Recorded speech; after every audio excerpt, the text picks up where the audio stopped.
Welcome to Anitha ಆಲಿನ್ channel. ಇವತ್ತು ನಾನು ನಿಮಗೆ ಬೀಟ್ರೂಟ್ ಪಲ್ಯ ಯಾವ ಥರ ಮಾಡೋದು ಅಂತ ತೋರಿಸ್ತಾ ಇದ್ದೀನಿ. ಮಾಡಿ ತುಂಬ ಈಸಿಯಾಗಿ ಮಾಡ್ಬೋದು. ಸ್ವಲ್ಪನೇ ಇಂಗ್ರೀಡಿಯೆಂಟ್ಸು, ಹೆಚ್ಚಾಗಿ ಏನೂ ಹಾಕೋಷ್ಟಿಲ್ಲ. ಬನ್ನಿ ಹೇಗೆ ಮಾಡೋದು ಅಂತ ತೋರಿಸ್ತೀನಿ. ಬನ್ನಿ ನೋಡೋಣ. ಬನ್ನಿ.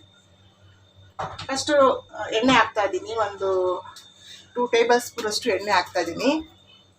ಎಣ್ಣೆ ಚೆನ್ನಾಗಿ ಕಾದಾದ್ಮೇಲೆ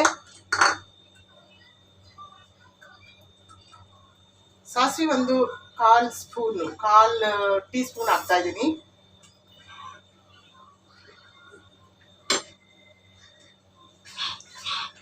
ಸಾಸಿವೆ ಸಿಡ್ದಾದ್ಮೇಲೆ ಒಂದು ಅಷ್ಟು ಕರಿಬೇವು ಸೊಪ್ಪು ಹಾಕ್ತಾ ಇದ್ದೀನಿ.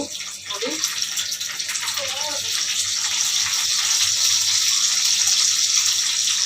ಒಂದು ಮೀಡಿಯಮ್ ಆನಿಯನ್ ಹಾಕ್ತಾ ಇದ್ದೀನಿ. ಮೀಡಿಯಮ್ ಆನಿಯನ್ ಕಟ್ ಮಾಡಿರೋದು ಸಣ್ಣದಾಗಿ.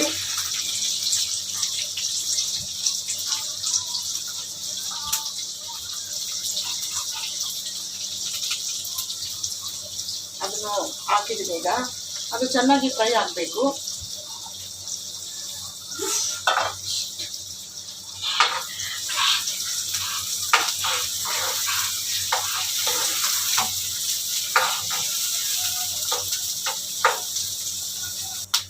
ನೋಡಿ, ಈಗ ಆನಿಯನ್ ಸ್ವಲ್ಪ ಚೆನ್ನಾಗಿ ಫ್ರೈ ಆಗಿದೆ. ಈಗ ನಾನು ಇದಕ್ಕೆಲ್ಲ ಖಾರ ಸೇರಿಸ್ತೀನಿ, ಆಮೇಲೆ ಟೊಮೆಟೊ ಸೇರಿಸ್ತೀನಿ. ಈಗ ನಾನು ಫಸ್ಟು ಎಲ್ಲ ಖಾರ ಸೇರಿಸ್ತಾ ಇದ್ದೀನಿ. ಈಗ ಚಿಲ್ಲಿ ಪೌಡರ್ ನೋಡಿ, 1/4 ಟೀ ಸ್ಪೂನಷ್ಟು ಹಾಕಿದ್ದೀನಿ ಚಿಲ್ಲಿ ಪೌಡರು. ಆಮೇಲೆ ಸ್ವಲ್ಪ ಅರಿಶಿನ, ಅದು ಅಷ್ಟೇ ಒಂದು ಸ್ವಲ್ಪ ಅರಿಶಿನ ಹಾಕಿದ್ದೀನಿ, ಸೇರಿಸಿದ್ದೀನಿ. ಆಮೇಲೆ ರುಚಿಗೆ ತಕ್ಕಷ್ಟು ಉಪ್ಪು, 1 ಟೀ ಸ್ಪೂನಷ್ಟು ಉಪ್ಪು ಹಾಕಿದ್ದೀನಿ. ಅದೆಲ್ಲ ಚೆನ್ನಾಗಿ ಮಿಕ್ಸ್ ಮಾಡಬೇಕು. ಈ ಥರ ಚೆನ್ನಾಗಿ ಮಿಕ್ಸ್ ಮಾಡಬೇಕು.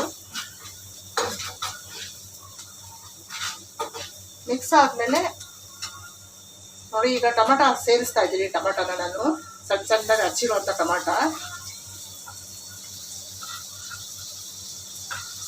ಸೇರಿಸ್ತಾ ಇದ್ದೀನಿ. ಅದನ್ನು ಚೆನ್ನಾಗಿ ಟೊಮೆಟೊ ಚೆನ್ನಾಗಿ ಸಾಫ್ಟಾಗಿ ಫ್ರೈ ಆಗಬೇಕು.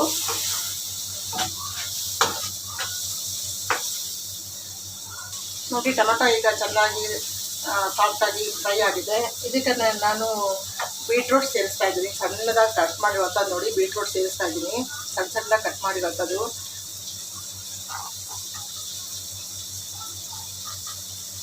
ಸ್ವಲ್ಪನೇ ಹಾಕಿ ಈ ಥರ ಮಿಕ್ಸ್ ಮಾಡ್ತಾ ಸೇರಿಸ್ಬೇಕು.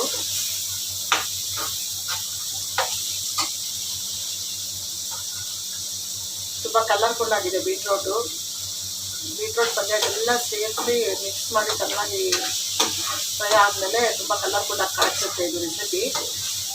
ಇದು ಚಪಾತಿ ಜೊತೆಗೆ ತುಂಬ ಚೆನ್ನಾಗಿರುತ್ತೆ. ಒಳ್ಳೆ ಕಾಂಬಿನೇಷನ್ ಸಹ. ಚಪಾತಿ ಜೊತೆಗೆ ಇದನ್ನು ಚೆನ್ನಾಗಿ ಮಾಡ್ಕೊಂಡು ತಿನ್ಬೋದು. ತುಂಬ ಟೇಸ್ಟಿಯಾಗಿರುತ್ತೆ.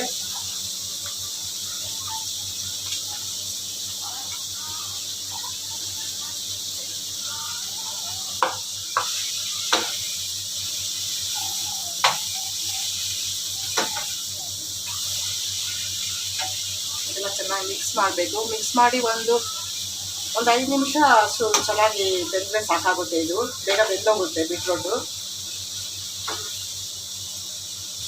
ನೋಡಿ, ಉಪ್ಪು ಖಾರ ಎಲ್ಲ ಚೆನ್ನಾಗಿ ಹೊಂದ್ಕೊಂಡಿದೆ. ಈಗ ಎಲ್ಲನೂ ಸೇರ್ಕೊಂಡು ಚೆನ್ನಾಗಿ ಹೊಂದ್ಕೊಂಡಿದೆ, ಮಿಕ್ಸ್ ಆಗಿದೆ ಚೆನ್ನಾಗಿ.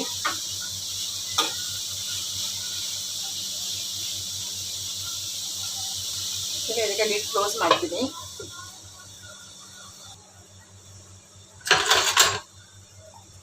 ನೋಡಿ, ಈಗ ಬೀಟ್ರೂಟ್ ತುಂಬ ಚೆನ್ನಾಗಾಗಿದೆ, ತುಂಬ ಕಲರ್ಫುಲ್ ಆಗಿದೆ. ನೋಡ್ತಾ ಅಂದ್ರೆ ತುಂಬ ಘಮ ಅಂತ ಅನಿಸ್ತಾ ಇದೆ ನನಗೆ. ಬೇಗ ಚಪಾತಿ ಜೊತೆಗೆ ತಿನ್ನೋಣ ಅನ್ನಿಸ್ತಾ ಇದೆ. ನೀವು ಟ್ರೈ ಮಾಡಿ. ಕೊನೆಗೆ ಸ್ವಲ್ಪ ಕೊತ್ತಂಬರಿ ಸೇರಿಸ್ತಾ ಇದ್ದೀನಿ, ಸಣ್ಣದಾಗಿ ಹಚ್ಚಿರೋದಂಥದ್ದು. ಈ ರೆಸಿಪಿ ನಿಮಗೆ ಇಷ್ಟ ಆದಲ್ಲಿ ಲೈಕ್ ಮಾಡಿ, ಶೇರ್ ಮಾಡಿ, ಸಬ್ಸ್ಕ್ರೈಬ್ ಮಾಡಿ, ಸಪೋರ್ಟ್ ಮಾಡಿ. ನನಗೆ ಮತ್ತೆ ಒಂದು ಹೊಸ ವಿಡಿಯೋ ಮಾಡೋದಕ್ಕೆ ಮೋಟಿವೇಶನ್ ಸಿಗುತ್ತೆ. ವಿಡಿಯೋ ನೋಡೋದಕ್ಕಾಗಿ ತುಂಬ ಥ್ಯಾಂಕ್ಸು. ಮತ್ತೆ ಸಿಗೋಣ ಇನ್ನೊಂದು ಹೊಸ ವಿಡಿಯೋ ಜೊತೆ, ಒಂದು ಹೊಸ ರೆಸಿಪಿ ಜೊತೆ. Thank you.